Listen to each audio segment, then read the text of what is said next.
a Deus suplica e não recebes,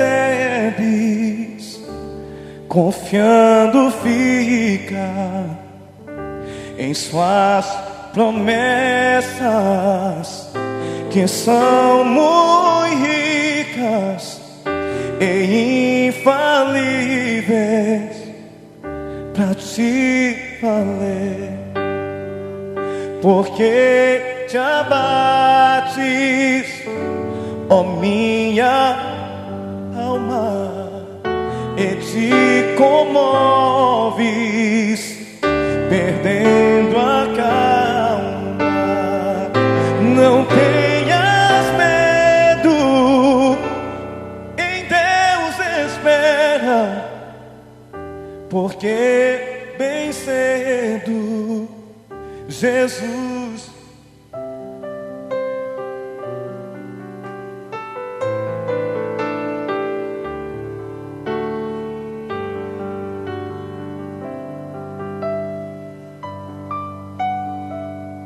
Ele intercede por si, minha alma espera nele com fé e calma. Jesus de todos teus males salva e te abençoa dos altos céus, porque te abates, ó minha,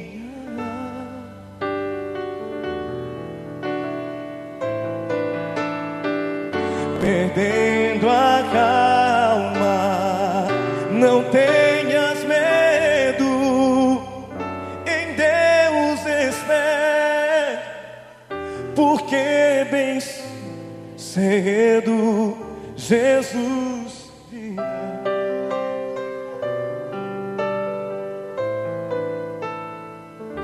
Terás em breve as dores findas no dia alegre da sua vinda. Se Cristo tarda, espera ainda mais um pouquinho e o verás, porque te ó minha alma, e te comoves, perdendo a calma. Não tenhas medo, em Deus espera, porque bem cedo Jesus irá. Porque te abates, porque te abates.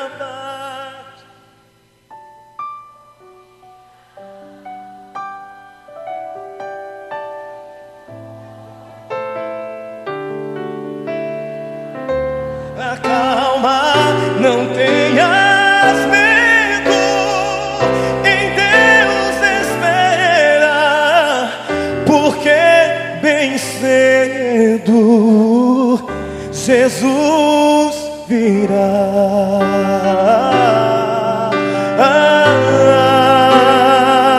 Jesus virá. Amém. Depois da queda, Deus atentou para uma linhagem piedosa e dela escolheu Abraão, ordenando que ele deixasse a sua parentela e rumasse para a terra prometida que abrigaria a nação de Israel. Nos dias de Jacó, e depois de uma grande fome, os judeus foram levados para o Egito, onde passaram 400 anos sob o domínio de Faraó. Em meio à opressão sofrida, Deus levanta Moisés como libertador, que conduz o povo pelo deserto em direção a Canaã. Mas é Josué, seu capitão, que introduz o povo na conquista da nova pátria. Prestem atenção. Estamos prestando. Prestem atenção. Eu estou prestando. Se obedecermos a Deus, Ele nos dará a vitória. Sim. Mas se não obedecermos, teremos problemas. Lá como no deserto. E foi isso que aconteceu. Quando eles obedeciam a Deus, ninguém conseguia derrotá-los. Mas quando eles davam oportunidade ao pecado ou desobedeciam a Deus, até o inimigo mais fraco conseguia derrotá-los. Foge, negada! Mas com tudo isso, nós conquistamos a maior parte de Canaã, a terra prometida. Peraí, nós? Mas só tinha 3 aqui? Tive uma ideia, já sei. Vocês, tem muita gente aqui, vocês podem nos ajudar. Pode ser? Vocês topam? Então, vamos fazer o seguinte. Todas as vezes que a narradora falar israelitas, vocês vão levantar o braço e dizer assim, ó, uhul! Ok? Beleza, hein? Conto contigo. Antes de morrer, Josué deu algumas instruções aos israelitas. Depois que eu morrer,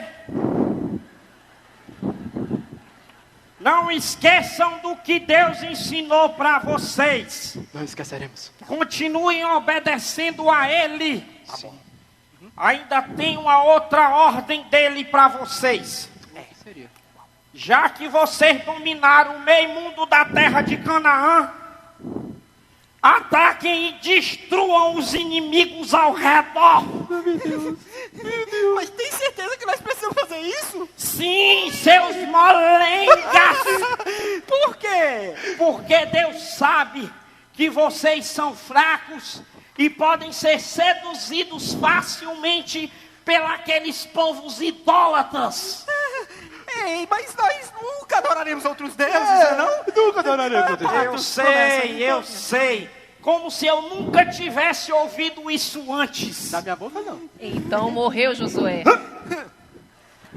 E para encurtar a história, Tarde demais. o tempo dos juízes foi um tempo de muita desobediência por parte dos israelitas. Eles haviam se recusado a obedecer a Deus e não expulsaram os outros povos que viviam em Canaã. Este pecado atraiu mais pecados. Logo, eles estavam casando com pessoas com as quais não deviam casar e adorando falsos deuses da terra. Na verdade, Deus foi abandonado por eles. Por isso, Deus permitiu que eles fossem constantemente capturados e aprisionados pelos seus inimigos. Deus, ajude-nos! Nós fomos derrotados e capturados pelos nossos inimigos! Mesmo assim, Deus enviava um líder, chamado de juiz, para conduzi-los à vitória contra os inimigos que os haviam capturado. E a situação ficou assim durante 325 anos. Quando os israelitas obedeciam a Deus, ele lhes dava a vitória contra os seus inimigos. Deixa com a gente!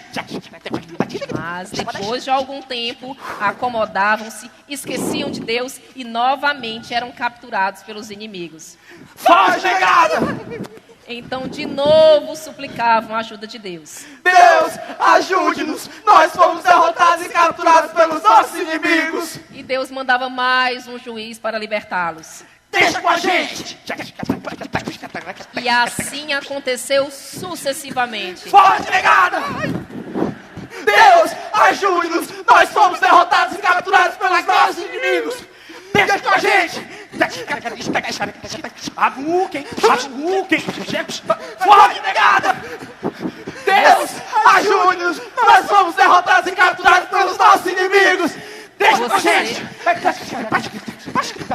Vocês devem estar pensando, né? Quando é que isso acaba? Quando é que acaba? Eu cansei. Quando acaba? Já que ficar correndo aí. É mesmo. Suei. Acaba com a chegada dos reis.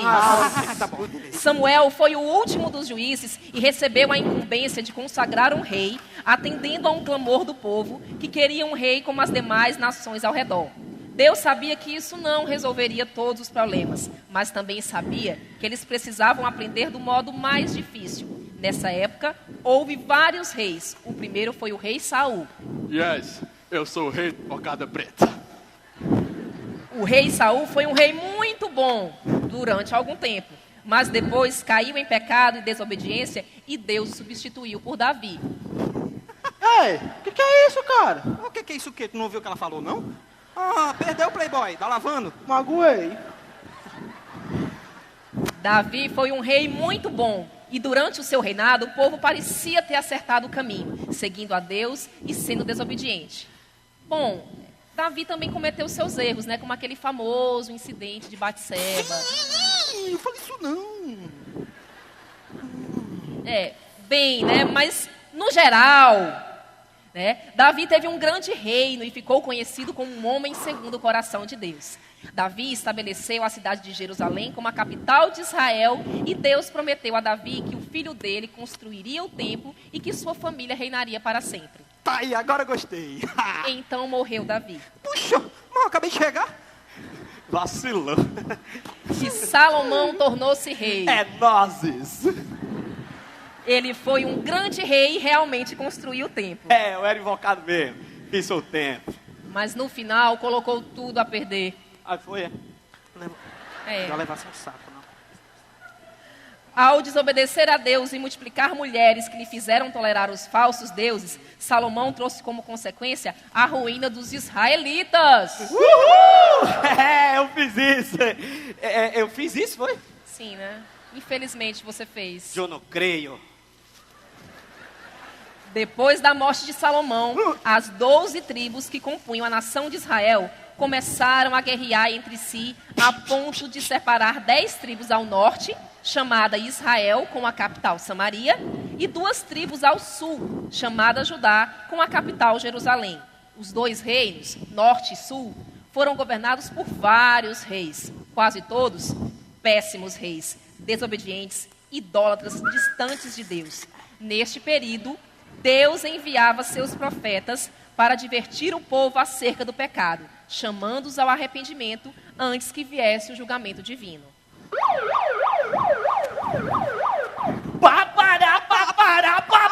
Batibum! Vamos afastando, pessoal. Afastem-se todos. Afastem-se do pecado. Não há nada para vocês aqui. Afastem-se e voltem para o Deus antepassado de vocês. Afinal, eu sei muito bem o que estou dizendo. Sou um profissional treinado. Afastem. Mas de nada adiantou. Então Deus permitiu a ruína que havia sido anunciada a Salomão. Então o reino do norte, composto pelas 10 tribos, foi levado para o cativeiro assírio em 722 anos antes de Cristo. Pede pra sair! Pede pra sair! Saiu, Pede pra sair! Perdeu! Fala, vou derrubar essa guitarra. Com Perdeu. isso, Saia derrubando a guitarra do homem. Perdeu. o reino do sul, Judá, ficou todo contente, achando que tinha a aprovação de Deus para o seu estilo de vida. Idólatra, pervertido, assassino de profeta, corrupto ao extremo, opressor dos pobres e distante da palavra de Deus. Ei, mas isso foi naquele tempo ou no tempo de hoje?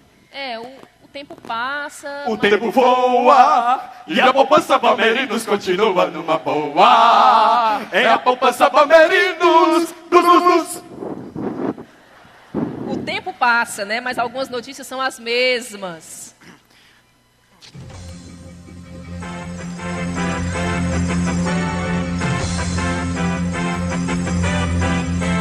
Boa noite. No noticiário de hoje, os babilônios, ou os caldeus conhecidos como Babilônio conhecido como os caldeus, eles conquistaram a Síria. Eles dominaram todos os seus exércitos e conquistaram todos os seus territórios. Estamos consultando na nossa redação para saber se isso procede. Alô, nosso âncora Gil, contigo. Os profetas estão comunicando a meio mundo de gente que lá para a banda de Judá a corrupção tá solta. O profeta de nome Abacuque vive se questionando para Deus. Deus, por que eu clamo e o Senhor não me escuta? É bom, né? Esta é uma ótima pergunta. Extra, leiam tudo sobre isto. Jerusalém é sitiada e Judá é levado como escravo para o cativeiro. Extra, leiam tudo sobre isto. Então, 70 anos passaram. Boa noite. Boa noite. Ciro, que não é o Gomes, liberou 50 mil judeus para voltar agora às terras de Jerusalém. Deus usou Neemias, um judeu que estava na cidade de veraneio do rei Soletrando Artaxerxes. Obrigado. Por nada, querido. Artaxerxes, para visitar as ruínas em Jerusalém e, com permissão do rei, começar a reconstrução dos muros destruídos pelos babilônios há 70 anos atrás. Estamos quase no fim do Velho Testamento. E depois do profeta Malaquias, tem um período de silêncio, uma transição. Sem muitos registros históricos. Mas algo está para acontecer. Os gregos estão chegando. E Roma está querendo dominar. Né? Mas essa é uma outra história. Ei, peraí. Ixi. Oi, eu sou Abacuque. Essas pregações de setembro que você está falando não é sobre o meu livro? E onde é que eu entro nessa história toda? Volta. Você viveu exatamente nos momentos anteriores à conquista de Jerusalém pelo rei Nabucodonosor da Babilônia. E parece que você era bom em fazer umas perguntas para Deus.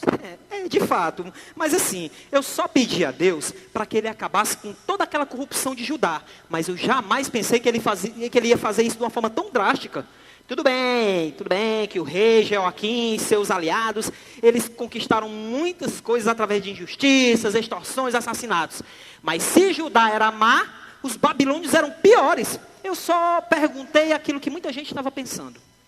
Mas foram perguntas bem ousadas. Deixa eu te lembrar aqui, Como pode um Deus justo desconsiderar a injustiça?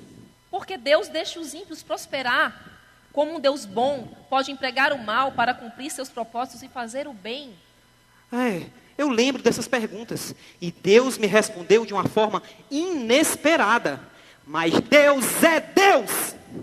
Tudo está sob o controle dele. Mesmo aquelas coisas que a gente acha que não tem controle.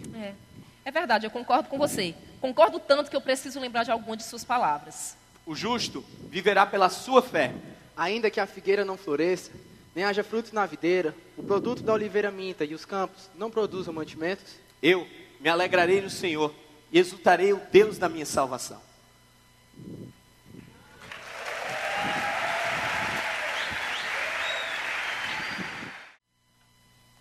Olá, não faço parte da peça. Esse pessoal é o que transmite de forma alegre o conteúdo bíblico para as nossas crianças lá. Eu pedia que vocês aplaudissem o pessoal do Geração Futuro.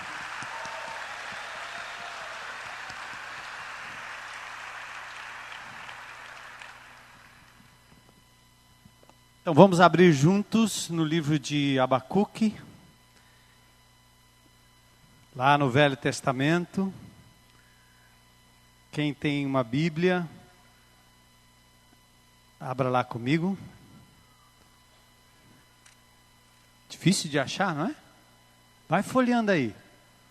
Ou no celular, né? Mais fácil, talvez. Vale qualquer tipo de recursos aí para você ler a sua Bíblia diariamente, meditar nela.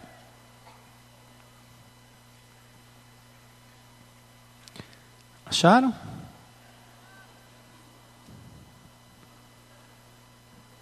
Pronto, vamos trocar de posição um pouquinho, ficar em pé, acomodar. Talvez você tenha alguns bancos vazios aí do seu lado, ou cadeiras, você deixa elas mais ou menos aí no corredor, para as pessoas que chegam depois poderem sentar.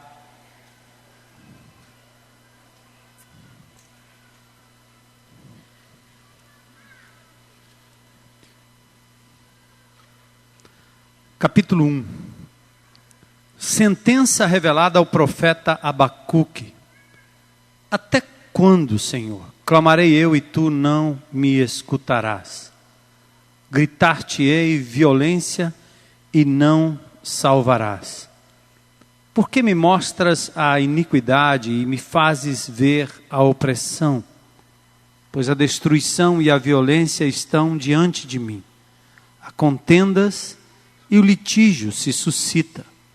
Por esta causa, a lei se afrouxa e a justiça nunca se manifesta, porque o perverso cerca o justo, a justiça é torcida. Vamos agora para o capítulo 2, versos 1 em diante. Por-me-ei na minha torre de vigia, colocar-me-ei sobre a fortaleza e vigiarei para ver o que Deus me dirá e que resposta eu terei à minha queixa. O Senhor me respondeu e disse: escreve a visão, grava sobre tábuas, para que a possa ler até quem passa correndo, porque a visão ainda está para cumprir-se no tempo determinado, mas se apressa para o fim e não falhará. Se tardar, espera-o, porque certamente virá, não tardará. Eis o soberbo, sua alma não é reta nele, mas o justo viverá pela sua fé.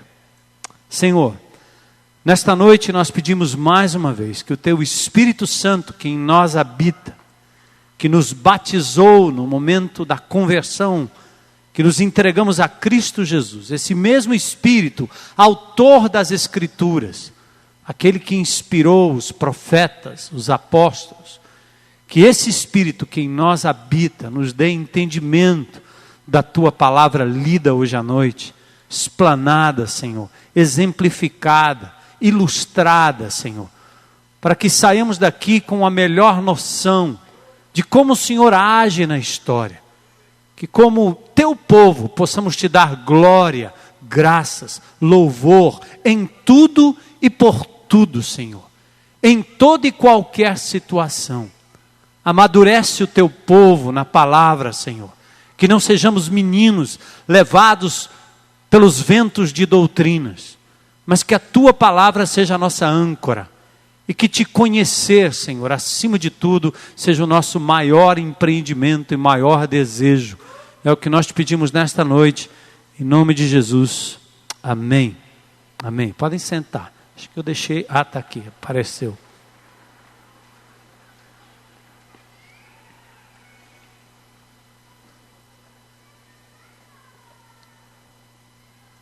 Bom, nós vamos caminhar pelo livro de Abacuque durante os próximos domingos. E hoje, o que nós tentamos fazer aqui através dessa peça foi dar um pano de fundo. E nós vamos continuar hoje, é quase mais uma aula.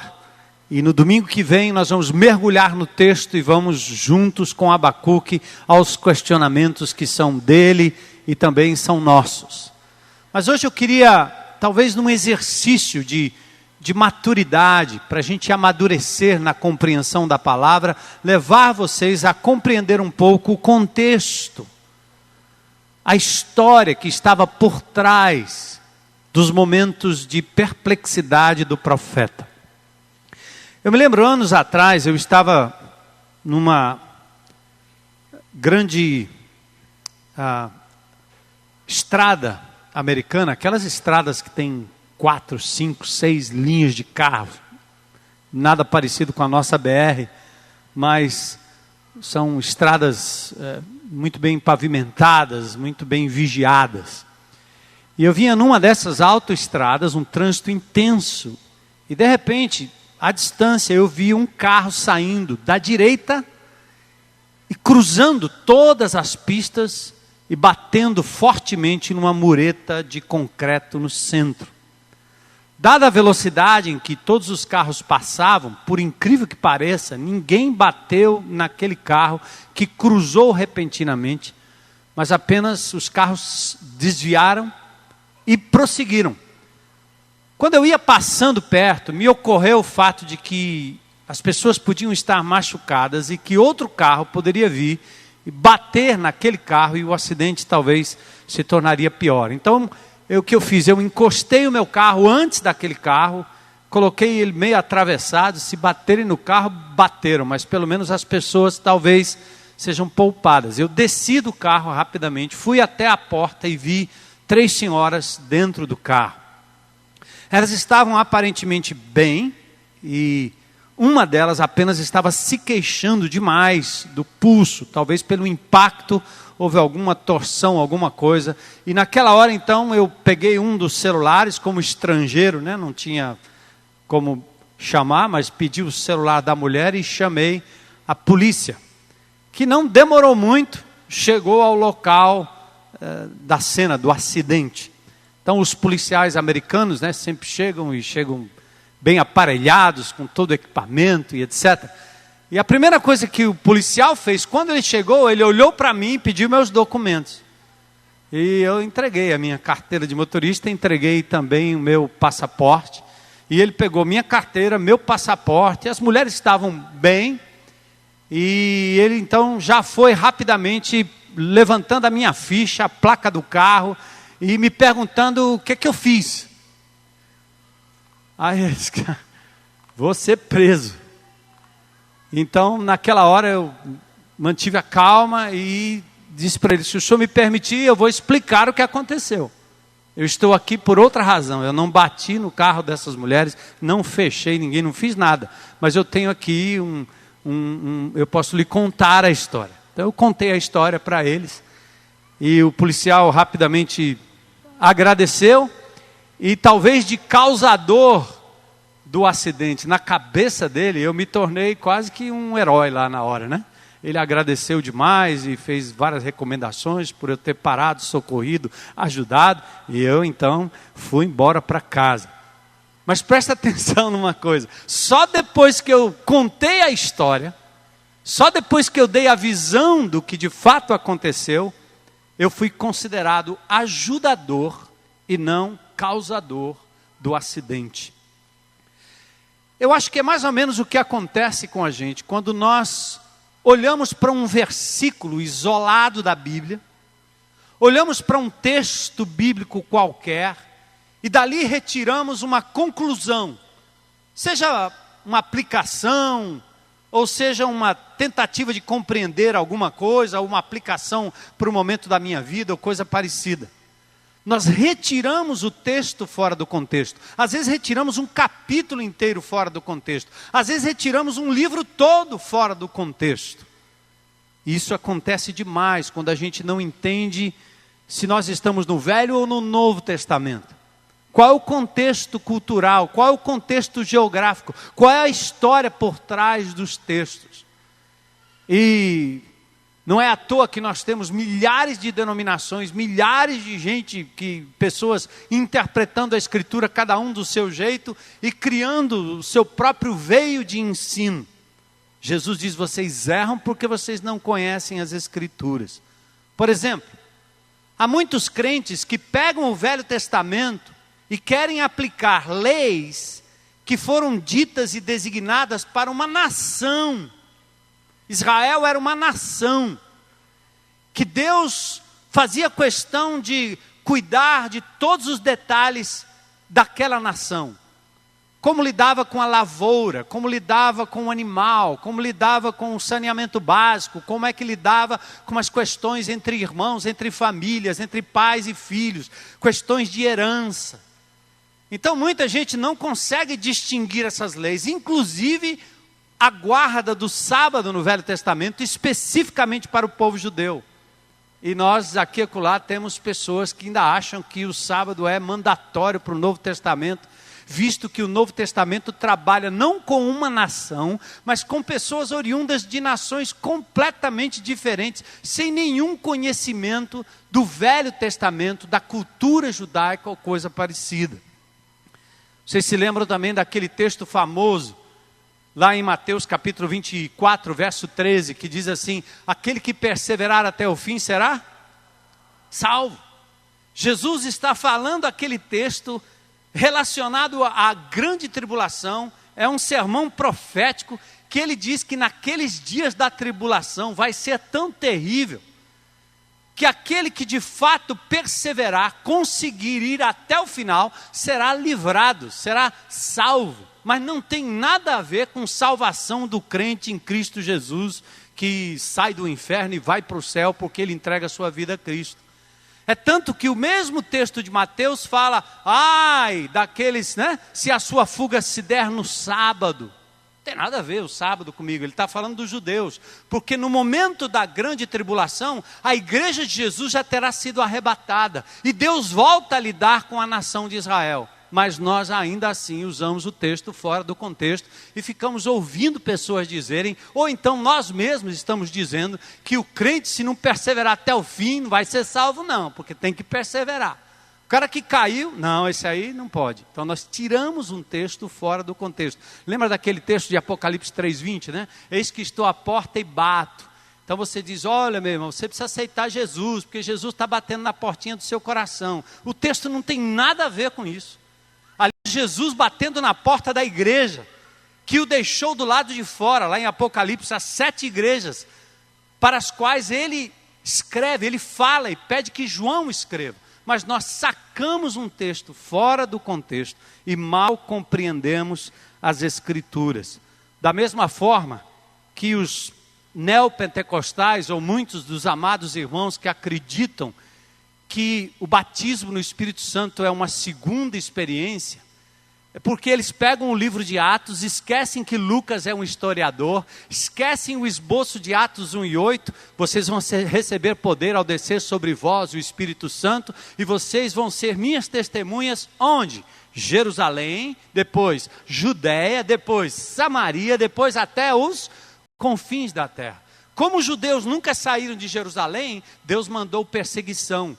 Mas mesmo assim os judeus jamais creriam que um gentio, um baiano, um sergipano, um cearense iria aceitar Jesus como Senhor e Salvador. Então os apóstolos foram enviados a determinados lugares e lá aquelas pessoas que não eram judias de origem, receberam por imposição das mãos dos apóstolos um momento da descida do Espírito Santo sobre eles, um momento visível, claro, um momento em que eles ouviram as pessoas falando em línguas. E Pedro, lá em Atos capítulo 10 e 11, volta para Jerusalém e explica, porque os crentes de Jerusalém não queriam que Pedro nem chegasse ou entrasse na casa de um cearense, de um baiano, de um americano, de um africano, porque tinha que ser legitimamente judeu. Ridículo, quando Jesus havia mandado que o evangelho fosse pregado a todo mundo. Então Pedro diz assim, o que aconteceu com eles lá, queridos, aqui da Judéia, de Jerusalém,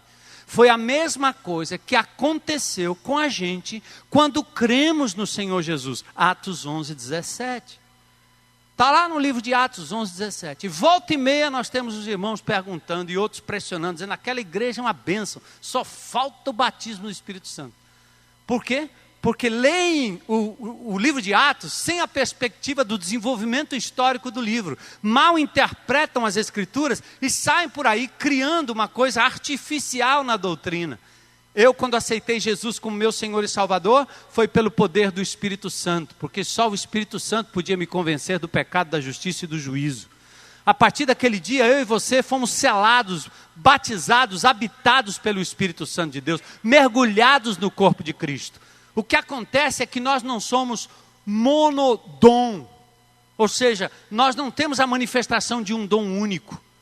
Porque no momento que eu entrego a minha vida a Jesus, a manifestação é alegria no meu coração, é desejo de falar de Cristo, é o amor de Deus que invade o meu coração. E os dons são diversos. Nós não podemos ter essa uniformidade que é muitas vezes requerida por aqueles que mal interpretam as Escrituras. É exatamente assim que acontece. Por isso, antes da gente mergulhar no livro de Abacuque, entender um pouco os questionamentos, as perguntas, o porquê de Deus usar uma nação pagã, iníqua, para punir o seu próprio povo escolhido, nós temos que compreender um pouco mais do contexto, da visão geral, no momento em que viveu o profeta. O que no momento não parecia justo, tinha um fundamento na história do povo judeu. Por isso você tem que compreender como é que Deus age. É a mesma coisa, por exemplo, você encontrar uma pessoa com 40 anos de idade morrendo de cirrose hepática. E você vai lá ver o indivíduo se acabando, ele vai morrer. É terminal. E você vê aquele estado e sente pena dele, sente pena da família, sente pena dos seus entes queridos, dos seus amigos. E você bate no peito e diz, Deus, por quê? Por que essa vida está sendo ceifada aos 40 anos de idade? Mas gente, o problema da cirrose hepática foi criada lá atrás, quando na adolescência ou na juventude, ele viu o pai tomando todas, e ele começou a tomar também, e ele viu os anúncios, e viu as pessoas falando, e frequentou o AA, e gente dizia, larga a bebida, e larga a bebida, e larga a bebida, e ele foi se tornando dependente ao longo da vida, chegou a um ponto que a consequência de tudo que ele fez, irrompeu agora com a cirrose hepática. E você vai olhar para Deus e dizer, e aí? Percebe? Se você não entende a história, se você não considera o passado, o que foi construído, o que nós estamos vivendo, comendo, essa geração estressada que nós somos, comemos mal, moramos mal, vivemos mal, nos relacionamos de forma errada. Não é à toa que nós somos os mais estressados do planeta. E vamos continuar vendo esse desfile de doenças que ceifam vidas e vidas e vidas e vidas, porque nós temos plantado algo que nós vamos colher, e vamos colher ainda mais com essa geração que nós estamos criando hoje, sem pai, sem mãe, à mercê da TV, à mercê do computador, à mercê do celular, à mercê de tudo isso e à mercê da comida feita na indústria. Vai ver o que vai acontecer daqui a 40 anos. Talvez vamos esticar ainda mais a expectativa de vida. Mas que qualidade de vida é essa que nós vamos ter nessa próxima geração? Bom, domingo passado, se vocês se lembram bem, nós falamos sobre 3 problemas que nós enfrentamos ao tentarmos compreender a ação de Deus, a posição do ser humano e as circunstâncias que nos cercam. Alguém se lembra? O primeiro ponto é o nosso entendimento limitado, o finito tentando compreender o infinito. Estavam aqui, classe? Segundo ponto, a nossa ideia pré-concebida de Deus. Nós reduzimos Deus a uma coisa parecida com um ser humano, espécie de Aladim, Deus do nosso jeito. É por isso que o povo gosta de ter um santo para cada dia. Porque tem o santo dos endividados, tem o santo dos traídos, dos traidores, tem santo das causas perdidas. O cara inventa um para cada dia, tem nada a ver. Maria foi uma só. Maria, modelo de mulher, abençoada aqui na Bíblia. Agora, todo o resto dessas aparições e são invenções que nós temos por aí, é simplesmente porque o homem quer criar uma coisa parecida com ele. Que ele pode ver, que ele pode pegar, que ele pode levar, que ele pode pôr no ombro, que ele pode colocar no bolso, que ele pode colocar no carro para proteger e assim por diante. Nós reduzimos Deus a uma imagem. E não só isso, pior, nós reduzimos Deus a uma criatura muito parecida com a gente, que deixa para lá, que não está nem aí, que não liga para nada porque ele é amor. Deus não é amor. Então ele não pode punir pecado, palavrão. Os crentes que falam isso todo tempo, besteira. Criança hoje na sala de aula não se repreende mais. Eles podem matar o professor, mas você não pode repreender, porque tem que dialogar, vai dialogando. E as prisões continuam sem caber gente, porque nós estamos dialogando, e os meninos batendo no pai, na mãe, no professor, porque não existe autoridade. Deus não é concebido porque Deus, ele é autoridade por ser soberano. Então nós temos uma dificuldade. E o pior, se só o mundo pensasse assim, tudo bem, é compreensível. Eles não têm entendimento do Deus que nós conhecemos. Mas quando o povo de Deus começa a reduzir Deus aos seus próprios ditames e preferências pessoais, aí a coisa fica muito ruim, muito pior. A terceira causa era o imediatismo, né? Que nós falamos egoísta. Tudo é para já. Você não sabe esperar. O tempo de Deus, a hora de Deus, o momento de Deus. Lembra Jesus dizendo: Pai, passa de mim esse cálice sem que eu beba. Porém, seja feita a tua vontade, não a minha vontade. Então hoje nós vamos ver o quadro todo, para melhor compreensão do drama do profeta, do seu povo, como também da nossa própria vida. Primeiro, o contexto histórico e teológico. Vai parecer uma aula sim, mas quem compreender um pouco mais da história, passa a compreender melhor o Deus que nós cremos, e a maneira que Ele age nas nossas vidas. Nossa esperança fica melhor fincada, não em emoções, não num Deus que aparece quando eu me sinto bem, ou num ambiente onde há muito barulho, muita gritaria, muito êxtase, porque esse tipo de coisa não tem embasamento real e lógico. É como você dizer para uma criança: Papai Noel vai trazer o seu presente hoje à noite. você está falando uma coisa que não é verdade, a criança se sente bem com aquilo e você se contenta. Cristianismo não pode ser assim, porque um dia eu e você vamos experimentar a morte. E o outro lado, como é que é? Papai Noel não vai resolver o problema. Um placebo não resolve. Dar um comprimido de maisena, dizendo que é um comprimido para passar uma dor, é placebo. Religião não é isso. Por isso que o povo chama a gente, crente, de alienado. Porque parece que a nossa fé não tem nenhum fundamento histórico, nenhum fundamento geográfico, nenhum fundamento lógico, nenhum fundamento racional. E nós somos tidos por ignorantes. Lavagem cerebral na nossa cabeça. Porque nós, como crentes em Cristo Jesus, estamos pouco importando com a base histórica. O Cristo que eu creio pisou nessa terra. O Cristo que eu creio passou por Jerusalém. O Cristo que eu creio esteve num lugar que é palpável. Pode pegar um avião e ir até lá. Você vai ver o templo, a escadaria, o lugar, a casa, o bairro, a cidade onde ele nasceu. Está lá. Os palestinos hoje tomam conta de Belém. Mas Belém existe. Foi dito na Bíblia aqui, escrito na Bíblia há 2000 anos atrás. Então nós sabemos em quem cremos. Por isso que temos que ter a inteligência para adorarmos a Deus em espírito, mas também em verdade. Em verdade significa pautado no livro, na palavra, num fundamento. Que mesmo que as circunstâncias sejam adversas, eu continuarei crendo no meu Senhor. Como vimos, Abacuque viveu entre 600 mais ou menos antes de Cristo. Ele foi convocado para alertar o seu próprio povo, Judá, sobre os procedimentos injustos que pareciam impunes.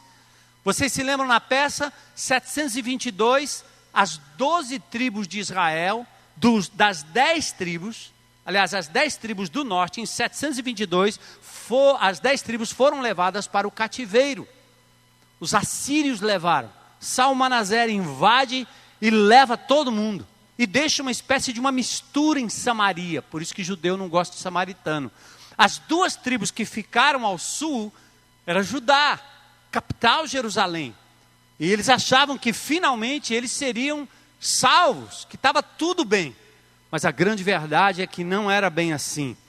Abacuque parecia capaz de denunciar os erros do seu povo, mas quando ele ouviu a revelação de Deus, de que Judá, o povo escolhido de Deus, parte das 12 tribos, essas 2 tribos que foram preservadas, que levam o nome de Judá, com a capital de Jerusalém, quando ele ouviu que uma nação estrangeira viria punir o seu próprio povo, ele disse: eu não estou entendendo direito. Por que o Senhor está agindo assim, Deus? E aí, os questionamentos e as perguntas de Abacuque. A punição caberia aos ímpios e aos pagãos, mas jamais ao povo eleito, principalmente o povo de Judá. E só a guisa de informação para você entender. 12 tribos, 12 filhos de Jacó. 10 ao norte, levados para a Síria, nunca mais voltaram. Mas essas 2 tribos, chamada Judá, cuja capital é Jerusalém, ela é preservada. Mesmo levada para o cativeiro babilônico, ela retorna depois de 70 anos, segundo a profecia de Jeremias. Sabe por quê, gente? Porque Jesus foi profetizado lá atrás, numa bênção de Jacó, que Jesus viria da tribo de Judá. Então, ao longo de toda a história, quase 2-3 mil anos, Deus trabalhou na história para preservar aquele povo, a fim de que dele viesse Jesus, o Messias, cumprindo todas as profecias do Velho Testamento. Pense na nação de Israel. Você que gosta de noticiário, de história, a nação de Israel é menor do que o estado de Sergipe. Como é que esse povo é preservado até hoje? Me diga aí, por que o Irã não faz o que o Ayatollah Khomeini dizia há muito tempo? Nós vamos varrer Israel para dentro do Mediterrâneo. Por quê? Porque esse povo, um dia, será reconstituído, de tal forma que eles vão ver o Senhor, a quem eles traspassaram e levaram à cruz do Calvário. Haverá ainda um tempo em que Israel voltará a ter o seu templo no lugar onde hoje é uma mesquita. Faz parte da profecia, faz parte daquilo que foi prenunciado lá no Velho Testamento. Isso não é história da carochinha não, gente. Foi mostrado aqui de uma forma alegre, de uma forma engraçada, mas nós fazemos isso para as crianças e também nós aprendemos. Mas é coisa séria. Deus profetizou, e olha a história, quem é que consegue destruir a nação de Israel? Tentam, todo o tempo. Independentemente dos Estados Unidos serem ou não aliados, mas Israel tem vida própria, guerra após guerra, um povo que viveu destruído e disperso por anos na história, até que em 1948, a ONU finalmente voltou a reconhecer Israel como uma nação. Oswaldo Aranha, um brasileiro, foi o que deu o voto de Minerva, e isso aconteceu exatamente nessa época. Vocês entendem por que a história tem esses fatos? Porque tem embasamento na palavra que não falha, no Deus que não falha, no Cristo real que veio há 2000 anos atrás. Deus responde a Abacuque numa revelação que transcende as circunstâncias. A resposta de Deus para Abacuque, quando ele não entende como é que Deus está agindo, vem no verso 14 do capítulo 2. Serve para você. Leia isso comigo, veja aí, se nós temos na tela. Porque a terra se encherá do conhecimento da glória do Senhor, como as águas cobrem o mar. O que Deus estava dizendo é: Abacuque, não interessa o que eu estou fazendo agora, você pode não estar entendendo tudo, mas a sua fé e a fé deve lhe levar a compreender que um dia a terra se encherá da glória do Senhor, como as águas enchem o mar. A esperança da visão total daquele que é soberano Senhor e diz: deixa comigo, eu estou no controle absoluto de todas as coisas. Enfim, Deus está no absoluto controle do mundo em que os ímpios sobrevivem. Ali ao seu redor, talvez dentro da sua própria casa, ali na sua vizinhança, lá no seu trabalho, você vê a impiedade acontecendo, a safadeza tomando conta, a corrupção acabando com a gente. Você vê isso, os caras estão prosperando, mas vocês precisam saber que o que Deus diz na sua palavra acerca do ímpio é verdade e vai acontecer. A grande verdade é que o ímpio carrega consigo uma espécie de vírus da destruição própria. Vai acontecer. E aqueles que creem no Senhor, a despeito da morte, a despeito do sofrimento nessa terra, nesse mundo, carregam consigo a semente que vai conduzi-los à vida eterna. Jesus disse: no mundo vocês vão ter aflições, mas ele disse: tende bom ânimo, eu venci o mundo. É para vocês saberem que a palavra final é divina, não é satânica. A palavra final não é do teu inimigo. A palavra final não é da droga, do bandido, da safadeza que acaba com esse país. A palavra final é do Senhor. Um dia Ele julgará, o justo juiz julgará o ímpio que já tem em si o vírus da sua própria destruição. Interessante. É possível questionar o mal que aparece prevalecer, ou que parece prevalecer ao seu redor, não é? Contra você mesmo. Mas antes de questionar, erga os teus olhos. Não questione a bondade de Deus em tempo algum, mas erga os seus olhos e por um momento tente enxergar a sua história de vida e a história das pessoas ao seu redor. Mas acima de tudo, não tire os olhos do soberano Senhor que trabalha em favor daqueles que o amam, daqueles que os servem. Nós temos o autor Abacuque, que é chamado, o abraço, que é abraçado por Deus e o que abraça também.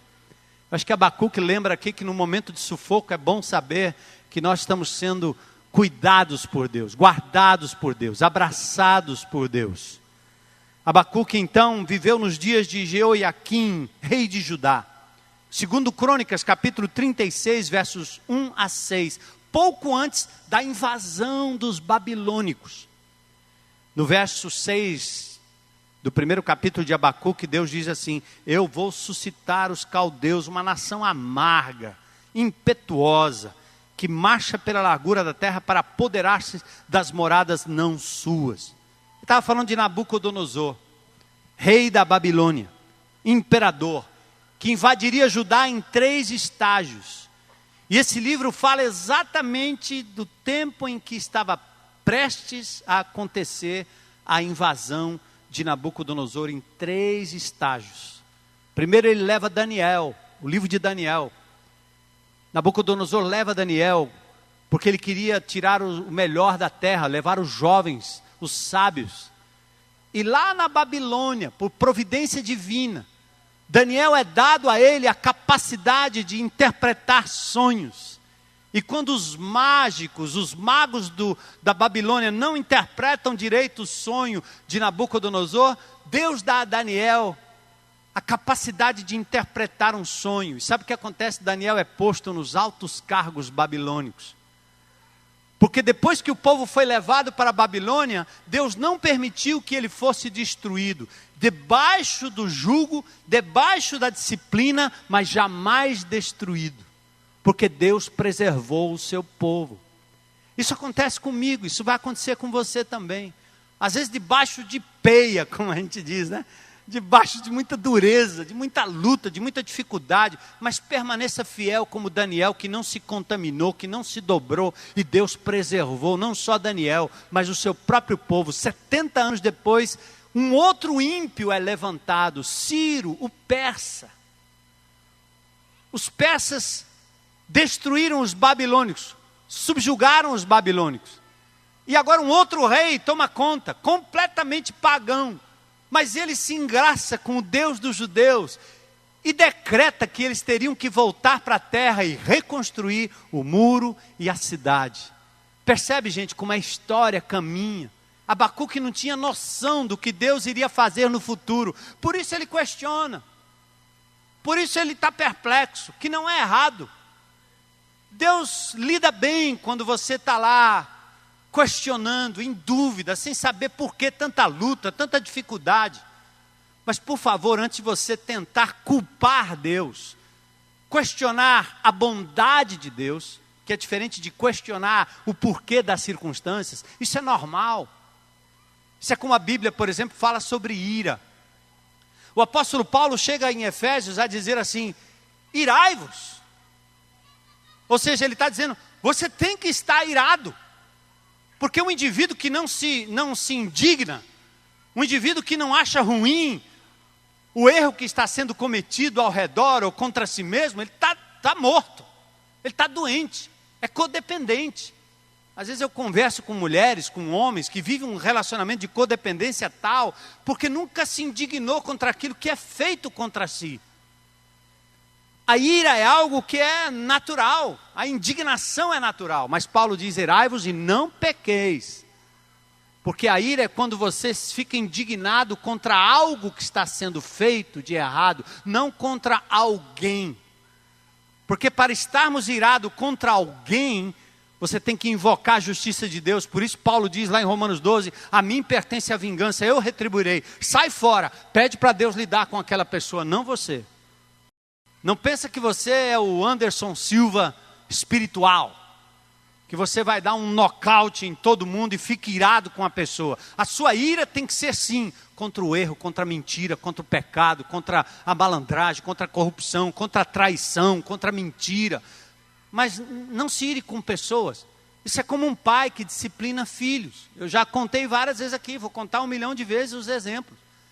Ao disciplinar uma filha, a minha ira não era contra ela, era contra o erro. Era contra o fato de que ela estava agora em pecado, desobedecendo o mandamento divino. É porque ela não estava acertando o alvo, fazendo da forma que Deus queria que fizesse. Então a minha indignação era contra a coisa errada, não contra a filha. Tanto que eu tinha que punir a filha e ao mesmo tempo abraçar depois dizendo, eu amo você. É assim que Deus faz com a gente. Deus lhe ama, Ele não ama seus pecados. É quando os evangélicos falam sobre homossexualismo ou tantos outros ismos que hoje a sociedade simplesmente acha que é tudo normal, que aliás não é só normal, tem que ser estimulado, incentivado, e quem falar contra vai preso. É porque não entendem que uma coisa é você condenar uma prática e dizer essa prática ela é errada, eu não concordo com ela. Dá para discordar? Você concorda com o ladrão? O roubo? Claro que não. Mas o acolhimento à pessoa é completamente diferente. Você censurar uma prática é um direito, devia ser um direito. Aliás, é um direito constitucional você discordar de uma prática. Mas ao mesmo tempo amar a pessoa e dizer: você é amado de Deus, como eu sou amado de Deus. Vem cá, você pode viver comigo aqui. Nós temos aqui na IBC vários casos de pessoas que têm dificuldades nessa área, que são amados por Deus aqui, continuarão sendo amados por Deus, mas jamais nós vamos dizer que essa é uma prática normal. Uma coisa é você se indignar com o erro do indivíduo, com o erro da pessoa, com o erro que está ao redor. Outra coisa é você se indignar contra a pessoa. E o pior, se indignar injustamente com Deus, duvidando da sua bondade. Queridos, o livro tem 2 capítulos que expressam as sinceras dúvidas do profeta e um terceiro que traduz a confiança daquele que soube esperar. É como aquele filho que o estádio estava pegando fogo e o pai disse para ele: meu filho, todo mundo saindo por um lugar e a saída complicada, muitos que tentaram sair pelo lugar normal foram atropelados, morreram. O pai disse para o menino: senta na cadeira, não saia daí até que eu volte. E o menino, com aquele estádio pegando fogo, uma confusão louca, ele ficou lá na cadeirinha. E o pai correu e achou uma saída. Depois ele retornou, pegou o seu filho e saiu por um lugar super estratégico, os 2 sãos e salvos. Quando nós estamos vivendo no mundo de hoje, é como essa criança. Não adianta se mexer. Se Deus disser, fica aí, fica. Se Deus disser, espera aí, eu vou te pegar, não demoro. O fogo está ardendo, mas o Senhor não tarda. O bombeiro chega por dever, mas Deus não falha. O bombeiro pode falhar, Deus não falha. Aí você tem que lembrar de textos como este. Êxodo 14, 13. Aquietai-vos e vede o livramento. A razão que nós não vemos Deus agir poderosamente, miraculosamente na nossa vida, é porque nós agimos no lugar dele. Aí pedimos para ele ser nosso sócio. Deixa comigo que eu destruo, depois eu digo que foi o Senhor que me ajudou. Ao invés de recuar e dizer: Senhor, age, vindica a minha causa. Toma conta desse sujeito, dessa pessoa, desse problema, dessa dificuldade. Experimenta recuar. E talvez ouvir o que Deus diz em Êxodo 14, 13. Aquietai-vos e vede o livramento. O Salmo, que aliás eu acho que está com a referência errada aí, é Salmo 46, 10. Um outro texto maravilhoso que Deus diz: aquietai-vos e sabei que eu sou Deus. Irmãos, para aí. Esse negócio de cristianismo não é projeção da nossa cabeça não, não é loucura não, não é invenção não. Aquietai-vos e sabei que eu sou Deus. Calma. Você tem que aprender a experimentar a ação de Deus pela sua quietude, pelo seu recuo e entrega ao Deus de todas as circunstâncias, que Ele age em favor daqueles que o amam. Acredite nisso. Quem aqui nunca se viu perguntando: até quando, Senhor? Por que, Senhor? Será que merecemos, Senhor? Por isso, no meio da tempestade, em meio aos escombros da vida, ouça a voz de Deus dizendo: aquietai-vos, fica quieto e veja o livramento que eu vou trazer para a sua vida. Não se mexa, fica quieto, saiba que eu sou Deus. Antes de agir como policial, julgando pelas aparências, retroceda no tempo e ouça a história toda. E você vai compreender melhor por que o povo judeu chegou onde chegou. Eu quero fazer uma leitura rápida com vocês, é só a leitura de um texto. Abram comigo, eu não sei se tem o texto aqui também. Nós vamos dar uma olhada rápida num texto de 2 Reis, capítulo 17. 2 Reis 17. Vamos lá?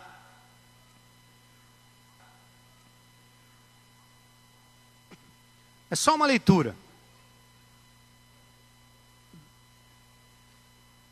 Se eu não completar, depois vocês... Pronto? No ano 9 do rei Oséias, o rei da Síria tomou Samaria e levou o cativo para a Síria e fez-los habitar em Ala, Abor, junto ao rio Gozã e nas cidades dos Medos. Verso 7. Por que veio o cativeiro? Porque sucedeu que os filhos de Israel pecaram contra o Senhor seu Deus, que os fizera subir da terra do Egito, debaixo da mão de Faraó, rei do Egito. Temeram a outros deuses. Verso 8. Andaram nos estatutos das nações. Verso 9. Fizeram secretamente coisas que não eram retas. Verso 10. Levantaram para si estátuas e imagens no bosque, em todos os altos e outeiros, para se ajoelharem diante dessas estátuas. Coisas que Deus disse para não fazer. Verso 10, levantaram para si estátuas. Verso 11, queimaram seus filhos. Aliás, queimaram incenso em todos os altos, como as nações. Dos filhos vem mais tarde. Verso 12, serviram os ídolos, dos quais o Senhor lhes dissera, não fareis essas coisas. Verso 15, rejeitaram seus estatutos e a sua aliança. Fizeram com que seus pais, como seus pais. Seguiram a vaidade, tornaram-se vãos, como também seguiram as nações. Olha o verso 16. Fizeram imagens de fundição, 2 bezerros, fizeram um ídolo do bosque, adoraram perante todo o exército do céu, olhando para as estrelas e adorando as estrelas. Qual foi a advertência do Senhor? Verso 13. O Senhor advertiu a Israel e a Judá pelo ministério de todos os profetas. Convertei-vos dos vossos maus caminhos. Qual foi a resposta? Verso 14. Não deram ouvidos, endureceram seu coração, seu pescoço, não creram no Senhor. O que aconteceu? Verso 18. O Senhor muito se indignou, os tirou diante da sua face e ficou apenas a tribo de Judá. Mas no verso 19, ele diz também, até Judá não guardou os mandamentos do Senhor seu Deus. Verso 21, Jeroboão apartou a Israel de seguir o Senhor e os fez cometer grande pecado. Queridos, quando você julgar a severidade de Deus ao disciplinar uma nação como Israel, você só não vai compreender se você minimizar os erros cometidos pelo povo no passado. Lembra da história da cirrose? Você começou lá atrás, você estragou lá atrás. Está apenas colhendo a consequência daquilo que Deus advertiu para você não fazer. Por isso Jeremias diz em Lamentações 3,39, de que se queixa o homem vivente? Queixe-se cada um dos seus próprios pecados. Ao sul foi a mesma coisa. E aí Deus deu a sentença para Judá da mesma forma. Fizeram o que era mal aos olhos do Senhor. Segundo Crônicas 36:16, não precisa abrir lá, os profetas, como aquela peça que o indivíduo aqui estava anunciando com o megafone, os profetas falavam, mas o povo zombava, não queriam ouvir a voz de Deus de jeito nenhum. Jeremias profetizou que o cativeiro viria por 70 anos, sabe o que eles fizeram? Lançaram Jeremias numa cisterna, porque não queriam ouvir o que Jeremias estava pregando. Aí Deus teve que agir. Então eu quero encerrar dizendo assim, querido, presta atenção aí na sua vida, na sua caminhada. Hoje muitos enterram a palavra de Deus como se ela não tivesse nenhum valor. Deus não pode ser lembrado só quando o desastre vem, por favor. Não chame graças a Deus e ai meu Deus. Mas tenha esse Deus diante de você sempre, sua palavra, seu livramento.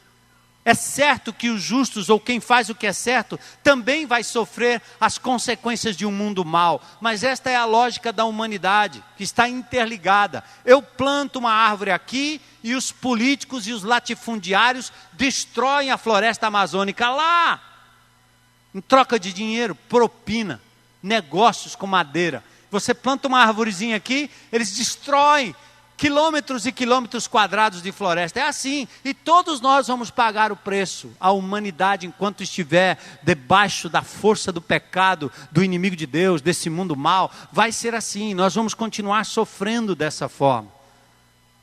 Mas não culpe Deus por isso, porque mesmo assim Deus fala, usa seus mensageiros, deixa a sua palavra e deixou para nós uma esperança viva de que o mundo não está desgovernado.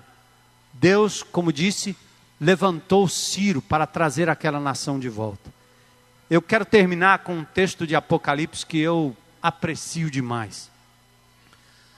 Toda cena de novela, para quem curte, começa o casal maravilhoso, tudo certinho.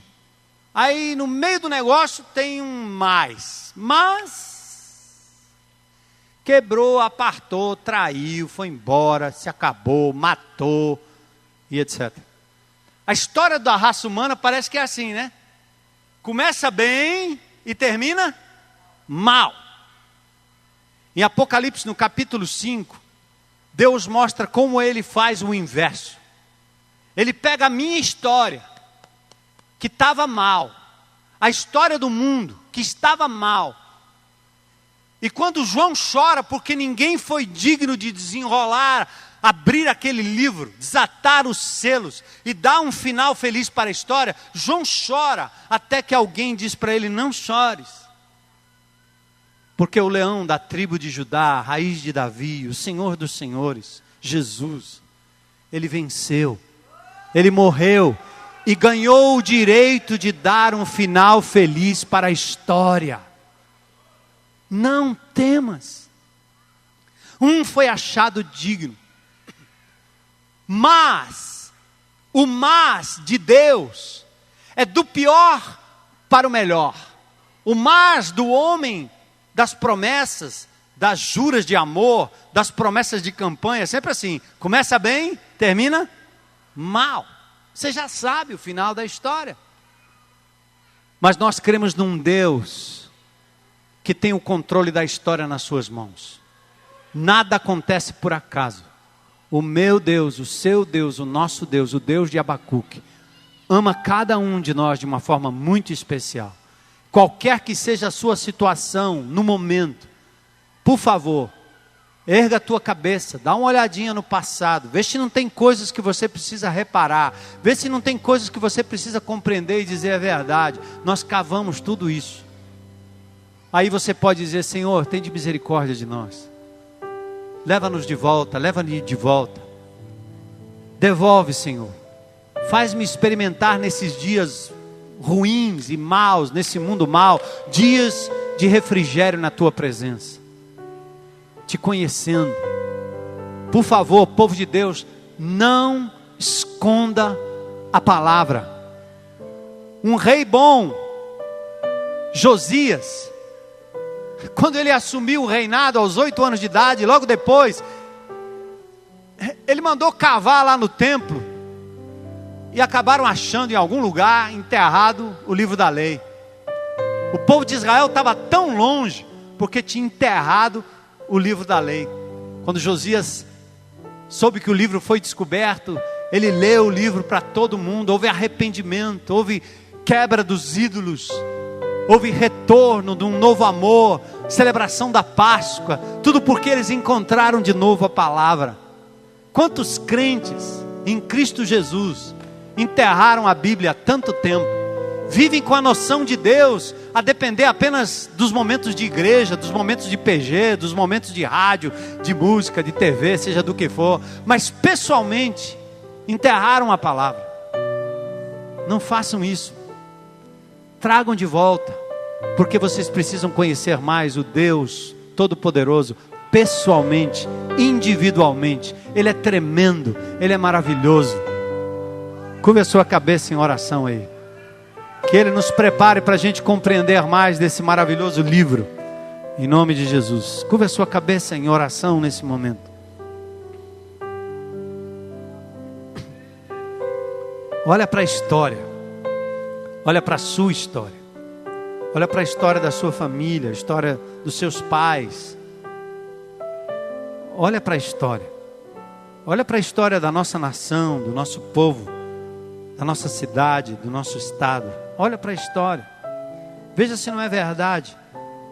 O quanto nós cavamos a nossa própria sepultura, o nosso próprio buraco. Mas também erga os teus olhos e olhe para Jesus, autor e consumador da fé. Ele veio, viveu nesse mundo, sofreu como nós sofremos. Mas Ele triunfou do pecado, triunfou do diabo, triunfou da morte. E conquistou para nós a alegria de podermos acreditar que existe um novo amanhã.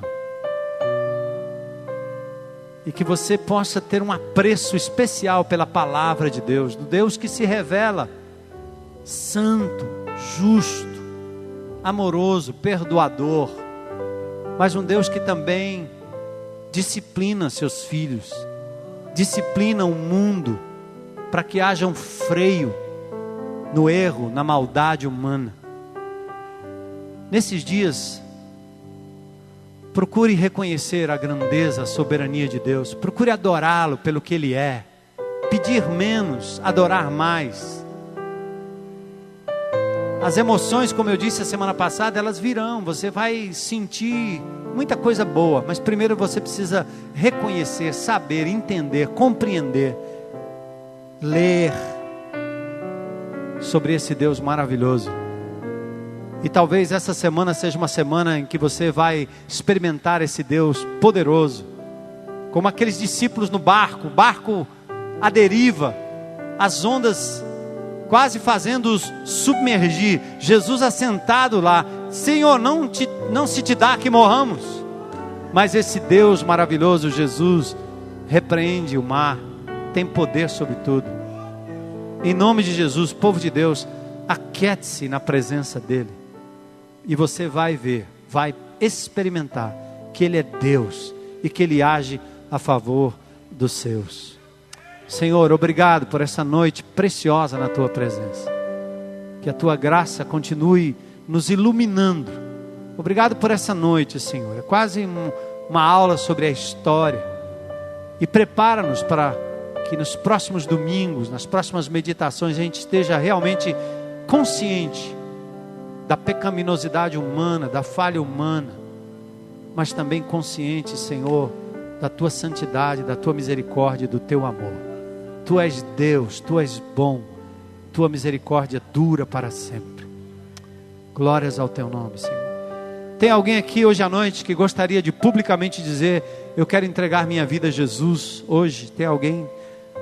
Levanta a sua mão. Deus te abençoe. Glória a Deus. Glória a Deus, glória a Deus, glória a Deus, glória a Deus, glória a Deus. Festa nos céus. Mais alguém hoje à noite para dizer: eu quero entregar a minha vida a Jesus hoje. Quero que Ele seja o dono da minha história, que Ele mude a minha história. Mude a minha história. Mais alguém? Mais alguém hoje à noite? Amados, essas pessoas que entregaram suas vidas a Jesus hoje, aqui agora, que vocês que estão aí perto, deem um abraço grande. E que elas sejam conduzidas para conhecer a Jesus, o conhecer, um grupo pequeno. Introduza essas pessoas, tá certo? Através do nosso stand lá na Palhoça.